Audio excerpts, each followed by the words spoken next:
ದೇಶಾದ್ಯಂತ ಗಲ್ಲಾಪೆಟ್ಟಿಗೆಯಲ್ಲಿ ಭಾರೀ ಸದ್ದು ಮಾಡ್ತಾ ಇರುವ ಮರಾಠಾ ದೊರೆ ಛತ್ರಪತಿ ಸಂಭಾಜಿ ಮಹಾರಾಜ್ ಅವರ ಕುರಿತಾದ ಹಿಂದಿ ಚಲನಚಿತ್ರವಾದ ಛಾವಾ ಚಿತ್ರವನ್ನು ಪ್ರಧಾನಿ ನರೇಂದ್ರ ಮೋದಿ ಅವರು ಸೇರಿದಂತೆ ಸಂಸದರು ಗುರುವಾರ ಬಾಲಯೋಗಿ ಸಭಾಂಗಣದಲ್ಲಿರುವ ಸಂಸತ್ತಿನ ಗ್ರಂಥಾಲಯ ಕಟ್ಟಡದಲ್ಲಿ ವೀಕ್ಷಿಸಲಿದ್ದಾರೆ ಎನ್ನಲಾಗಿದೆ.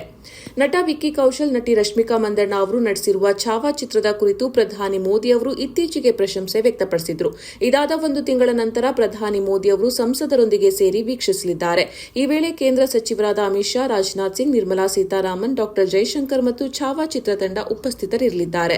ಇನ್ನು ಇದಕ್ಕೂ ಮುನ್ನ ಫೆಬ್ರವರಿ 21ರಂದು ರಾಷ್ಟ್ರ ರಾಜಧಾನಿಯಲ್ಲಿ ಅಖಿಲ ಭಾರತೀಯ ಮರಾಠಿ ಸಾಹಿತ್ಯ ಸಮ್ಮೇಳನವನ್ನು ಉದ್ದೇಶಿಸಿ ಮಾತನಾಡಿದ ಪ್ರಧಾನಿ ನರೇಂದ್ರ ಮೋದಿ ಅವರು, ಈ ಚಿತ್ರವು ಭಾರತೀಯ ಇತಿಹಾಸ ಮತ್ತು ಸಂಸ್ಕೃತಿಯನ್ನ ಪ್ರತಿಬಿಂಬಿಸುವ ರೀತಿಯಲ್ಲಿ ನಿರ್ಮಾಣವಾಗಿರುವುದನ್ನು ಅವರು ಶ್ಲಾಘಿಸಿದರು. ಛತ್ರಪತಿ ಸಂಭಾಜಿ ಮಹಾರಾಜರಂತಹ ಐತಿಹಾಸಿಕ ವ್ಯಕ್ತಿಗಳ ಜೀವನವನ್ನು ಜನರಿಗೆ ತಿಳಿಸುವ ಈ ಪ್ರಯತ್ನವು ಯುವ ಜನಾಂಗಕ್ಕೆ ಪ್ರೇರಣೆಯಾಗಬಹುದು ಅಂತ ಹೇಳಿದರು. ಇದೇ ಸಂದರ್ಭದಲ್ಲಿ ಮಾರ್ಚ್ 17, 2025ರಂದು ಭೋಪಾಲ್ನಲ್ಲಿ ಮುಖ್ಯಮಂತ್ರಿ ಮೋಹನ್ ಯಾದವ್ ಅವರು ಸಚಿವರು ಮತ್ತು ಶಾಸಕರೊಂದಿಗೆ ಛಾವಾ ಚಿತ್ರವನ್ನು ವೀಕ್ಷಿಸಿದ್ದಾರೆ. ವಿಕ್ಕಿ ಕೌಶಲ್ ಮತ್ತು ರಶ್ಮಿಕಾ ಮಂದಣ್ಣ ಅಭಿನಯದ ಛಾವಾ ಚಿತ್ರ ಫೆಬ್ರವರಿ 14ರಂದು ಬಿಡುಗಡೆಯಾಗಿತ್ತು.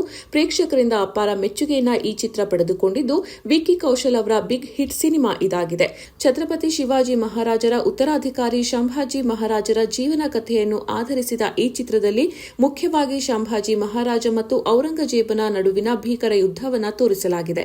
ಲಕ್ಷ್ಮಣ್ ಉಣೇಕರ್ ನಿರ್ದೇಶನದ ಈ ಚಿತ್ರದಲ್ಲಿ ವಿಕ್ಕಿ ಕೌಶಲ್, ರಶ್ಮಿಕಾ ಮತ್ತು ಅಕ್ಷಯ್ ಖನ್ನಾ ಪ್ರಮುಖ ಪಾತ್ರಗಳಲ್ಲಿ ನಟಿಸಿದ್ದಾರೆ.